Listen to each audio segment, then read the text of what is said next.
Welcome to the Earthkeepers podcast. This podcast is for people who seek new and better ways to love and care for the earth. It's a podcast for anyone who is deeply concerned about the harm being done to the environment on a local and global level. It's a podcast that builds community and connection between people of like heart and mind, people who believe that earth care should be integrated into every aspect of life, and for many in the Earthkeepers community, that includes our spiritual practices. In this episode, we'll be talking with Reverend Ray Simpson about his latest book called Celtic Christianity in Climate Crisis, 12 Keys for the Future of the Church. Ray is also a founder of a new monastic order called the Community of Aidan and Hilda. Though Ray helped to start this community in the United Kingdom, it now includes people from all over the world, people who believe that values and practices of the ancient Celtic Church have particular relevance for contemporary Christ followers. The community draws on these ancient ways to create an order of life, or Waymarks as they are called. Among other things, this way of life recommends learning how to truly listen. I think to begin to listen, we have to learn to be still and to have a respect for that which is of God in the person in front of us this very minute. I think we have to listen to the rhythms of our own body and soul. I think we have to listen to the rhythms of the land and the community among which we're set. And I think on a wider level, we have to listen to what a sick world rushing headlong into possible oblivion is saying to us.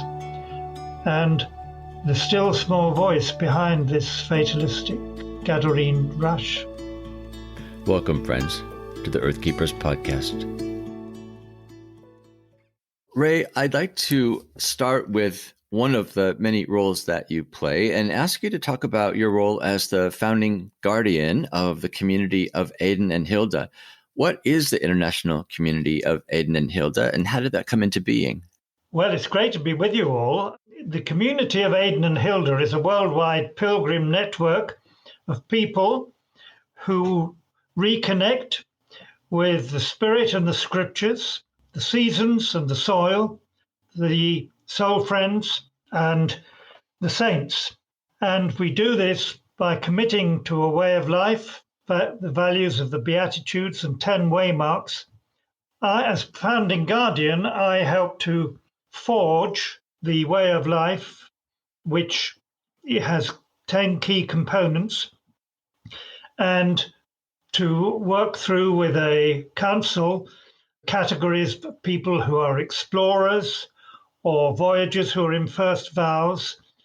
So it's a new monastic movement, and we resource people and churches and networks through retreats, through writings, through the internet, and through personal soul friend and mentoring. And so why Aidan and Hilda? Who are those people in history? Well, when the World Wide Web was launched, 90% of it was in the English language. And Aidan is known as the apostle to English speakers. And the interesting thing is that he was an indigenous, he was Irish, who came to the horrible Anglo-Saxons. I say to Americans, the original WASPs were converted at Lindisfarne, where I've lived for 20 years, white Anglo-Saxon pagans. And he converted them to a form of following Jesus that was not colonial, but was indigenous. And he was gentle, and he loved the poor. He walked everywhere. He wouldn't ride a horse, which put him above the ordinary people. And he modeled the kingdom of God by forming communities of classless communities, villages of God, the first schools amongst the Anglo-Saxons he established. And Hilda was not Irish, she was Anglo-Saxon, so they were different languages, different races. And she was even a princess, but she was wowed by Aidan's spirituality. And she became known as a merciful mother to people on opposing sides. The Roman and the Irish traditions all knew her as a merciful mother. And she was the first woman to be in charge of a double monastery for men and women. And after her demise and those of similar monasteries in Francia and Germany, it was 1,000 years before another woman led women and men in large communities. So I wonder, what is it that draws people to the community of Aidan and Hilda? What are contemporary people looking for when they come to you? Well, I think a lot of people have written off Christianity, or people within Christianity are becoming ambivalent because it has been so closely tied since the 3rd and 4th century with imperialism and colonialism. Now, with the climate crisis, this is absolutely urgent that we draw on strands of the way of Jesus, which started as grassroots among the poor, among slaves who worked with their hands. When it spread to this Celtic-speaking lands, it did not become, for 100 or 2 years, colonialized because it spread into indigenous ways. People farmed the land, prayed as Muslims do in the rhythms of the sun each day of the week. So it kept that communion with God in the whole of creation. Obviously, this podcast is concerned primarily with issues of creation care. So I'm wondering if you could tell us, how does creation care figure into the community's way of life? Seventh waymark is to treat creation as a sacrament and to seek to let God speak to us through creation, through daily practices. And secondly, to be stewards of creation. And we do that through personal habits, shopping, travel, and earth care, mindful earth care, and also through lobbying to end practices which are destroying the earth. So some would live it because they're mindful people, and some would take more external action. We're both kinds of people. So I'm really interested in that pairing. On the one hand, you talk about a different perception, a different way of seeing or relating to creation, in that God is present in creation, that you perceive God there. And there is the stewardship angle, that your relationship then implies certain ways of care and advocacy for creation. What's the interplay between those two? I read The Power of Now and when I was full of worry and inward pain, I went up a hillside and spent 2 hours looking at a single blade of grass. And I realized that, as Jesus said about the flowers, the wildflowers, they did not worry. The blade of grass did not worry. It was totally itself. And it taught me the power of now, of stillness, of peace, and that I needed to throw off regrets and striving and learn the power of now through this blade of grass. It's just one simple example from my own experience. Climate deniers deny the Bible truth that we reap what we sow. Cain killed his brother, spilt blood on the land, and the land became sterile. The Son of God was crucified on a cross, and there was an earthquake, an eclipse of the sun, cause and effect. And the biblical prophets are constantly claiming that the land's become wasted and sterile because my people have raped the land. Jeremiah talks about this chapter after chapter. So I think that the Christian teaching has been subverted in recent centuries, and we're trying to reclaim both the biblical and the Celtic expression of it. I want to read a quote from your book, Celtic Christianity and Climate Crisis. And this is from page 20, the end of a chapter. You make a pretty bold statement. You wrote, Celtic Christianity must become mainstream. The world needs to draw inspiration from people who cherish creation because they find God at its heart. That's a pretty tall order. It's a statement that both inspires and frightens me, because I think, how could this happen? How could Celtic Christianity become mainstream? Do you actually have hope for that? And what do you think would come of that kind of transition where people embrace the mindset of Celtic Christians? Well, I think it either becomes mainstream or we lose the planet. People will try and recolonize other planets, but they just do the same thing, and it'll be the end. I think that the Johannine understanding of Christ is that the life force, the word, the logos, all things in creation comes from the heart of the living, personal creator God, the life force, the logos. And therefore, the wind and the seas and the soils all are precious manifestations of the life force. But climate deniers and so many Christians have made gods out of consuming and creating more out of a finite world. And we've got to replace that lust to control, which, of course, the Beatitudes knock on the head. Blessed are those who are not possessive. So Christians have to give up this possessive attitude. And I think this is the battle for the soul of the church in many of our countries. That's interesting. On the one hand, you say that in some ways the hope of the world could be found through the church. And yet you look at the church today, and much of it not only doesn't advocate for creation, but actually does some damage in terms of our attitudes and our practices. How much does the church in the world contribute to, say, the bleak future that will happen unless we don't change our ways? I think that there are a percentage of churches in some countries who are evangelical, who claim that God wants us to improve ourselves and get more and more and to become wealthy as part of God's plan for us, and that climate deniers are anti-God. So I think that has to be knocked on the head and confronted absolutely straight on. But it is a human characteristic to be in denial about anything that upsets our self-centered lives. And I think that when Christianity gets tied in with self-centeredness, it's pretty deadly. How did that happen? How did we get to this place? Well, I think in the first centuries, the way of Jesus spread amongst the poor and amongst slaves, and they worked with their hands.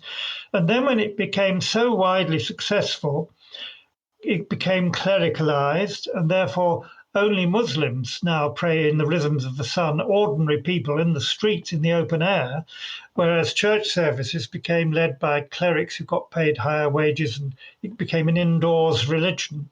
And it became a colonial religion. And so you have state churches, you have a papacy that has a political headquarters, and so on. But evangelical churches are just as bad. It's just that it's a capitalist form of that. So in your view, how does Celtic Christianity offer a framework for more of a grassroots spirituality of creation, as you put it? Well, I think it's vital that we look for, within Christianity, for examples of creation-friendly spirituality, and there are examples, and the Celtic is one of the foremost. Columbanus in 500 and something, he taught that people who trample the earth will trample on them. And Erigena, who was the greatest scholar in the first millennium island all over Europe, he taught that creation was like an artist's lines coming from the center of God in artistry through the world. That nature was a sign of God, and our well-being comes from communing with God in creation. And so I think that this idea, the Johannine idea, that the whole purpose of life and of Christianity is communion with God in his whole creation. And some of the early Christians were taught by the early church fathers in the East as well as the West, in Celtic lands, that when you were baptized, you're immersed in water. But the Celtic Christians continued to pray immersed in water. And what they were doing was not only to restore Jesus as the second Adam, restoring individual souls to unity with God, but restoring Eden, the creation, to a relationship with its creator that has been lost. So the whole of Christianity we now need to see is a restoration not only of Adam, but of Eden.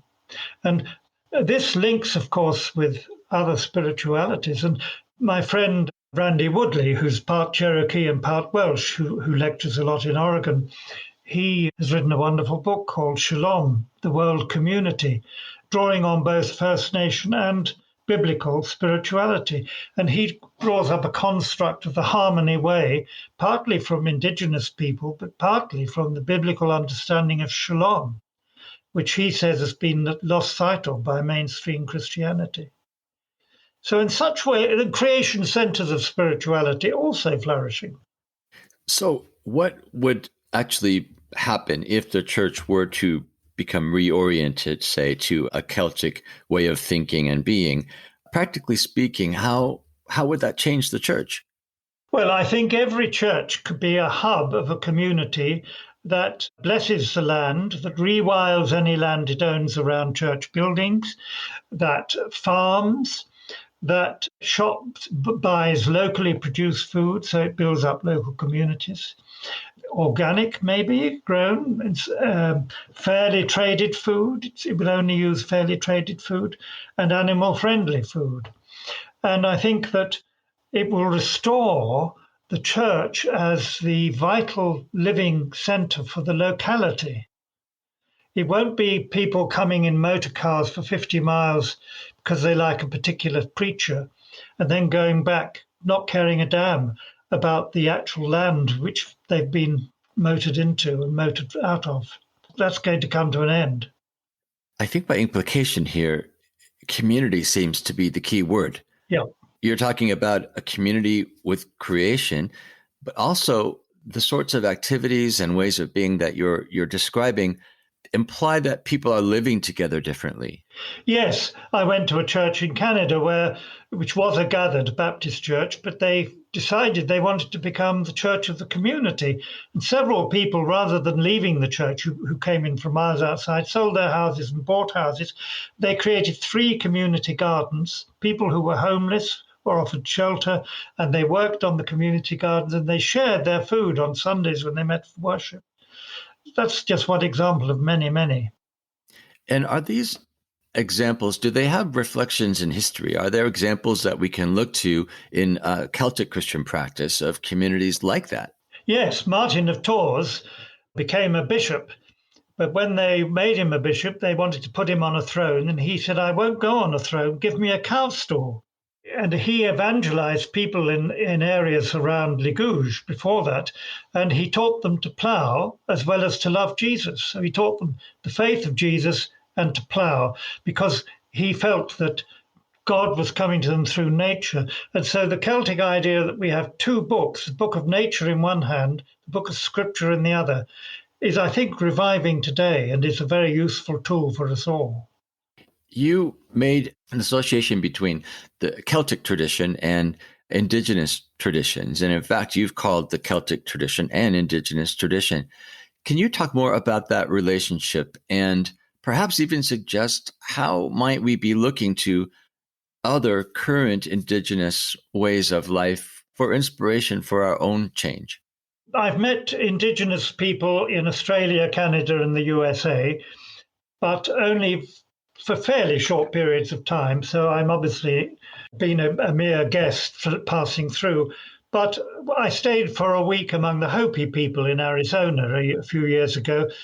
I made it my business to sit at their feet and try and discern the Creator's marks, the footprints of the Creator in their spirituality. And there is so much. Many of them call God the Great Spirit.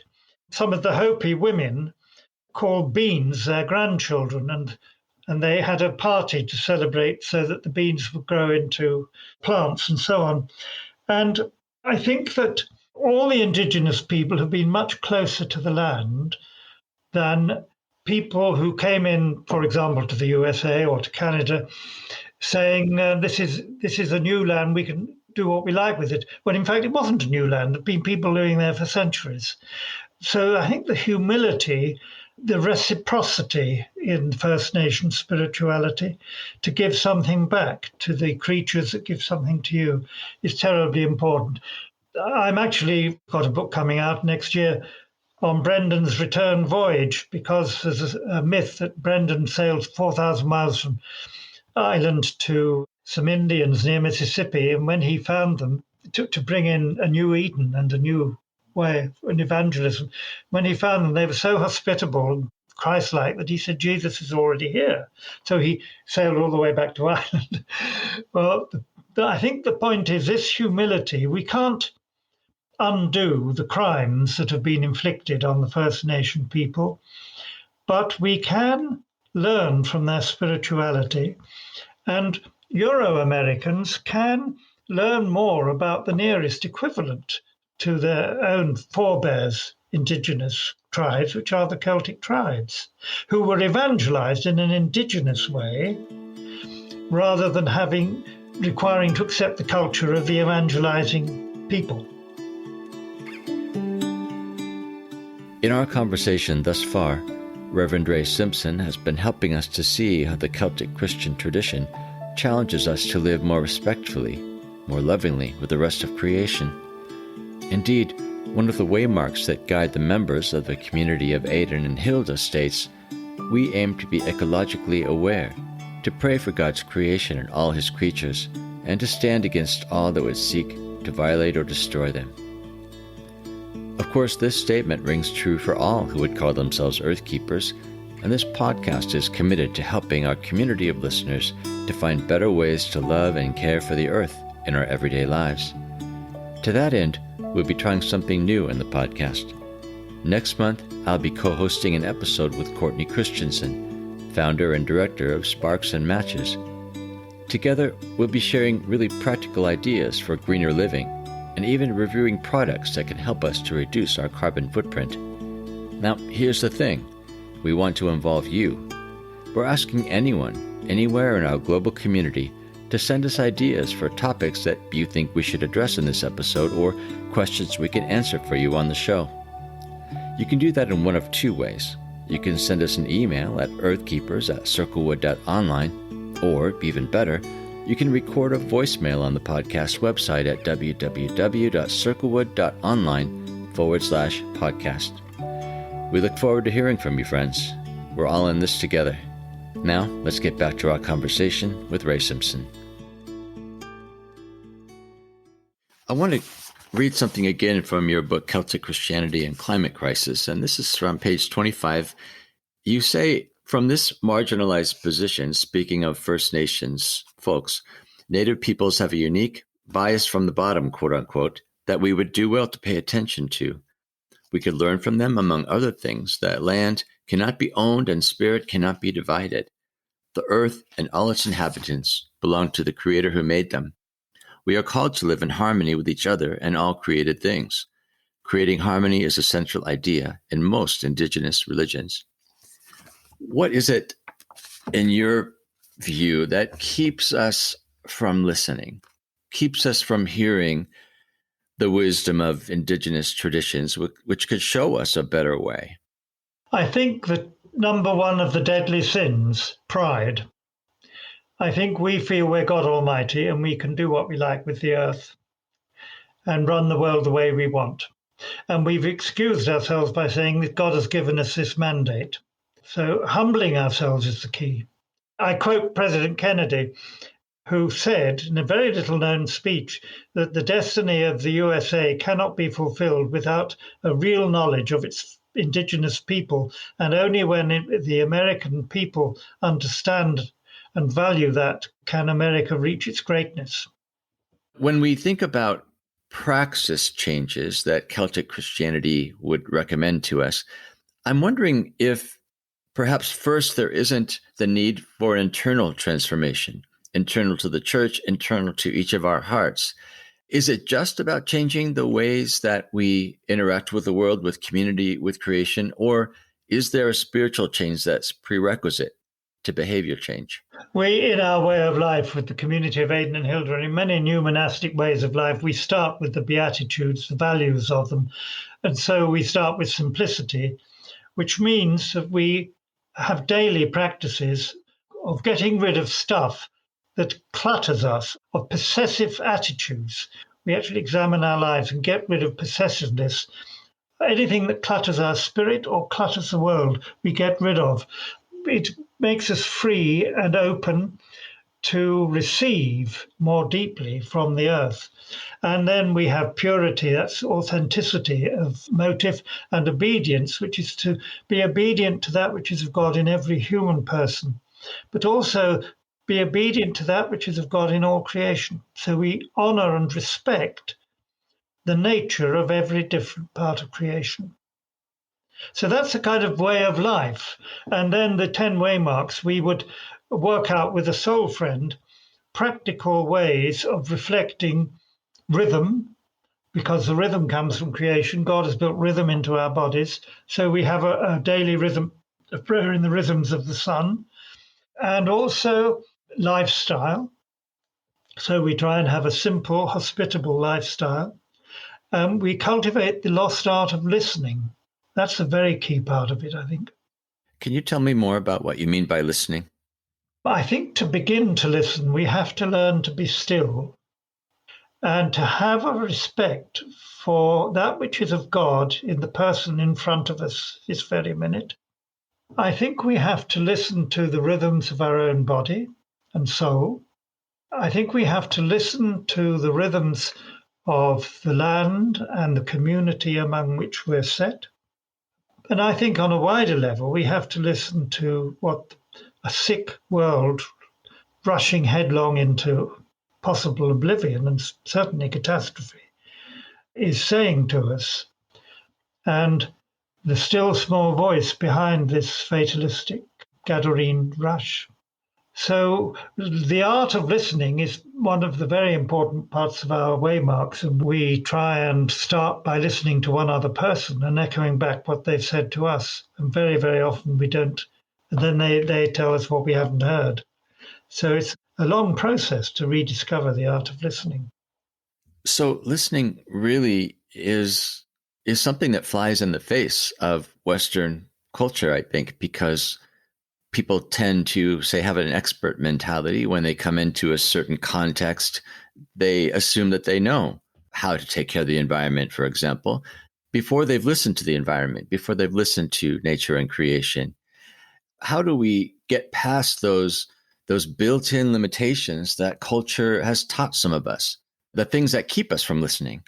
Well, I began when a couple said to me, God gave us 2 ears and 1 mouth. Why don't we listen twice as much as we speak? And they said, every day you've got to write down in your journal or diary all the thoughts you get that pass the tests of absolute honesty, purity, unselfishness, and love. And if any of them remain after those tests, think about them seriously and then see what you have peace about and envisage carrying them out. And then see what God gives you in your heart. And that's the way I began to listen. So there are a lot of people using the term Celtic for a lot of things. And I think that because it is so diversely employed, that term, there might be some suspicion about it on the part of some people that maybe Celtic is actually not anything that has a sort of unified, that will offer us a unified approach to our faith life. Let me read something again from your book. I'm taking this from page 41 at the bottom. You say, I use the word Celtic to embrace several inalienable aspects of the first Celtic mission. It is indigenous, cross-cultural, guttural, incarnational. And then you quote another person, Brent Lyons-Lee urged that we include in our book Celtic Spirituality in an Australian landscape, this snapshot of Celtic spirituality. And he says, hospitality, no gender bias, an anti-empire mindset, loving nature and God's creation. What I'm wondering is, how is it that we can actually stay true to what is essentially Celtic? How do we know that? How do we discern, if we're looking to Celtic traditions, Celtic theology even, how do we discern what's real and true and what isn't simply pop culture? Well, the first book I wrote, which was a bestseller, in English it was called Exploring Celtic Spirituality. It's published in the US as Celtic Christianity, which is very confusing, by Anamchara Press. But over the 25 years since then, I have studied every serious criticism of Celtic Christianity, and there are lots of criticisms. And I've distilled them down to 12 major criticisms, and I've likened this to a mining operation. And some of the stuff I've discovered in the mining is, in fact, rubbish or dross or artificial or unsubstantiated, and I dispose of it. But I come to the conclusion that there is gold to be mined if you go deep enough. Ian Bradley, who's a friend of mine and has done a lot of work on Celtic Christianity, he and I would define Celtic Christianity as the church in Celtic-speaking lands, which is about 6 or 7 lands, from the period of the first evangelization of the gospel in the 4th or 5th centuries, if you're a purist, until the death of Aidan in 651, or if you're not a purist, until the 12th century. So the churches in those Celtic-speaking lands had certain characteristics which we can take hold of. Now, it's perfectly true that there have been revivals of Celtic nostalgia, the Twilight Romantic movement, which is anti-industrialization movement. Roman Catholics wanted to take over the Celts to prove they were the true church. Protestants wanted to prove they were the true church, taking over the Celtics. So there's no doubt that the Celtic thing has been taken over by lots and lots of movements. But Ian Bradley and I would say if we take that definition, then we can go back to the quarry from which we are hewn, which passes the test. And that's why I talk about roots, rhythms, relationships, and reality. Can you tell us more about that?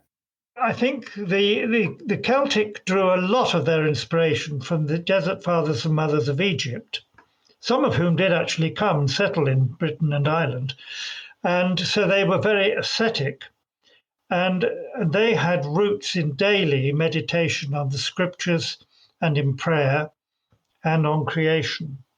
And they were real because they stripped aside the 8 deadly passions, and so there was nothing left but love. That was their idea.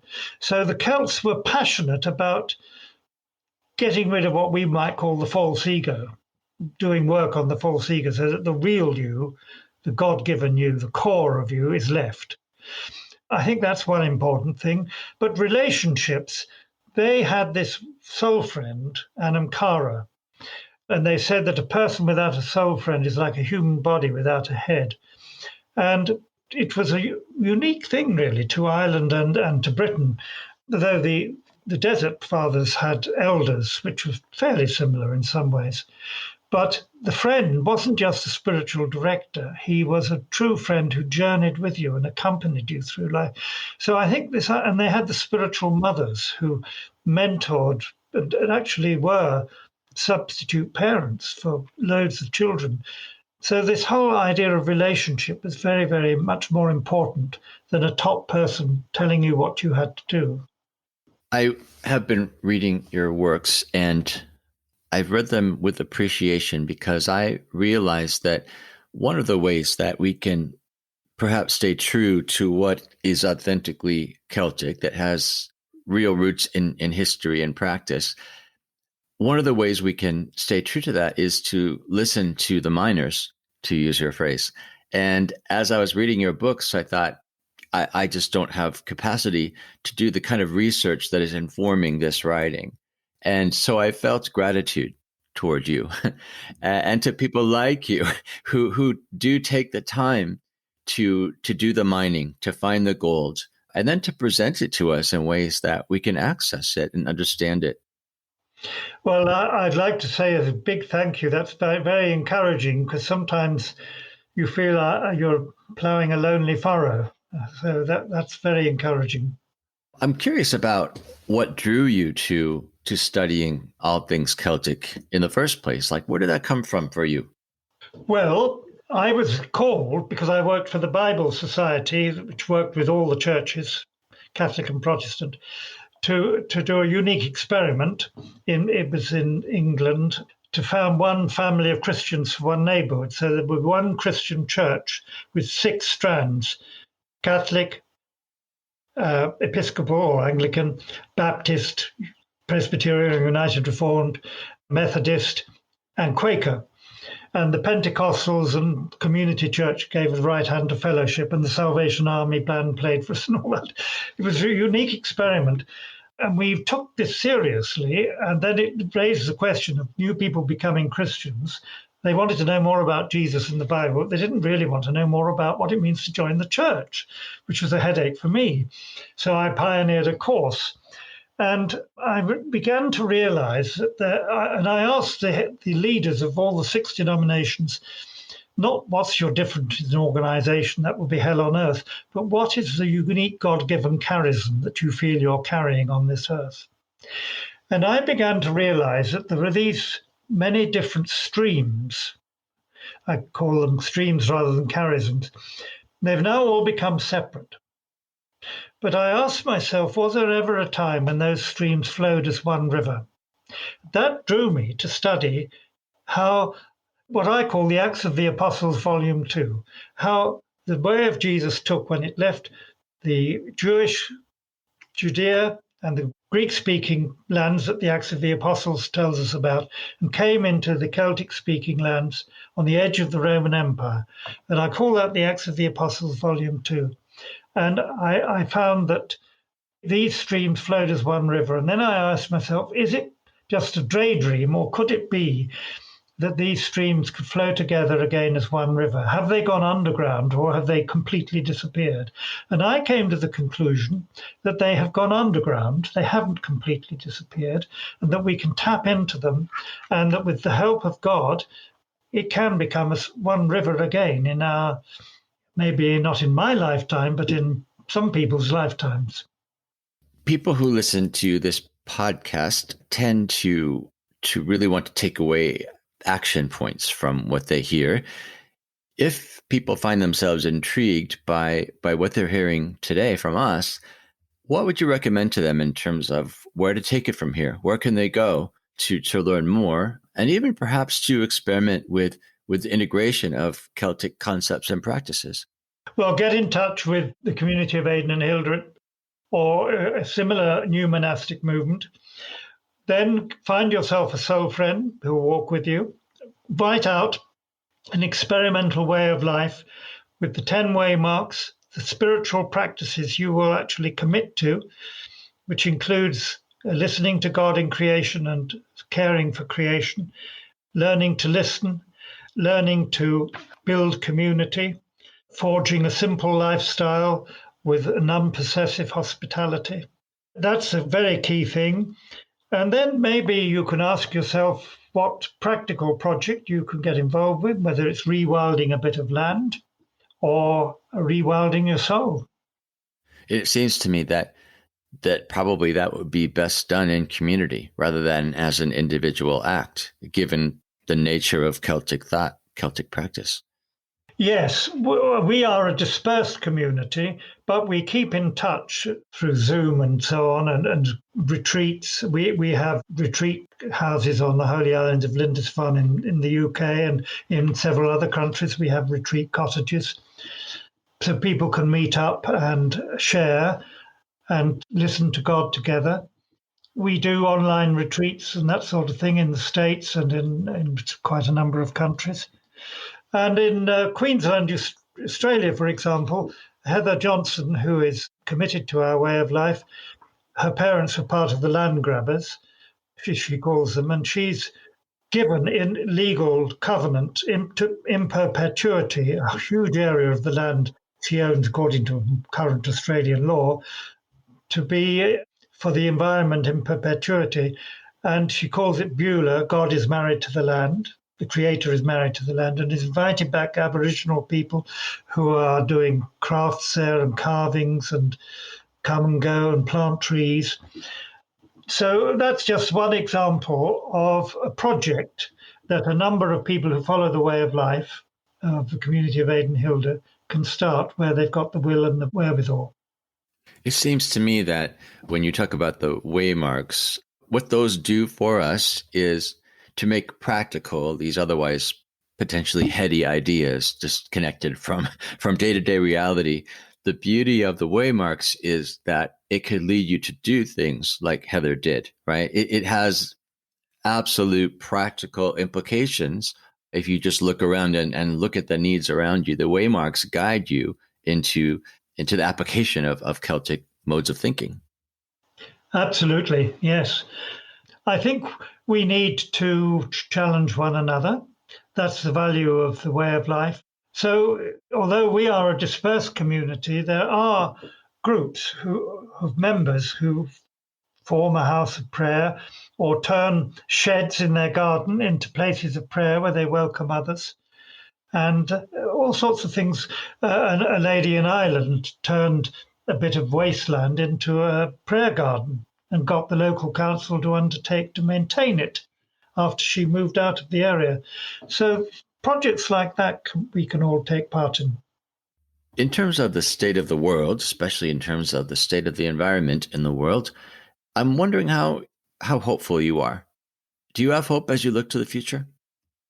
Well, when Greta Thunberg spoke to the United Nations in the presence of President Trump and many others leaders and said, "How dare you pursue eternal growth, thinking you can get more and more out of a finite world when the planet is about to be destroyed," I thought, this is the first time I felt that clash between reality and unreal political rhetoric meeting in one place.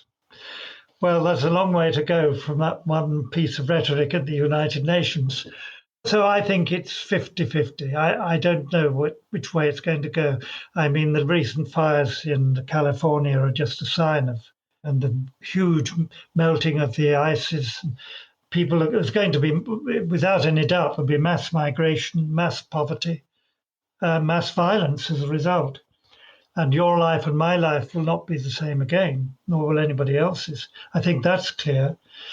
But whether we can bring the way of Jesus with sufficient immediacy, passion, and spiritual intelligence to move the levers that move the world, if we could get Bezos and Branson, it's no good doing all the bad things to other planets that we've already done to this Earth. It's just going to make it worse. So we've got to get the movers and shakers converted, as well as all millions of ordinary people. That's our challenge. So I don't know the answer, whether we'll do it or not, but I think it's not impossible. We've been in conversation with Ray Simpson, author, scholar, and founding guardian of the community of Aidan and Hilda. If you want to learn more about the community or about Celtic ways in general, go to www.aidanandhilda.org.uk. That's Aidan and Hilda, all one word, .org.uk. You can also find this link and information about Ray's publications in the show notes for this episode. As always, you'll find the show notes on the Earthkeepers podcast website. Earthkeepers podcast explores ways in which we can change ourselves, our communities, and our cultures to help us to care for the earth in holistic and regenerative ways. Through curated conversations, we highlight the wisdom of thought leaders and change agents who are making a difference and showing us a way forward. When Earthkeepers stand together, they amplify the impact of their resistance against environmental injustice and multiply their efforts for renewal and restoration. I am Forrest Dinsley, your podcast host. Our executive producer is James Amadon. Our producer is Dave Olfers. Forrest Reed is our editor and the creator of our original music. Our research assistant is Rochelle Nordman, and Jesselyn Megerly is our social media director. Thank you, friends, for listening, and please join us next time on the Earthkeepers podcast.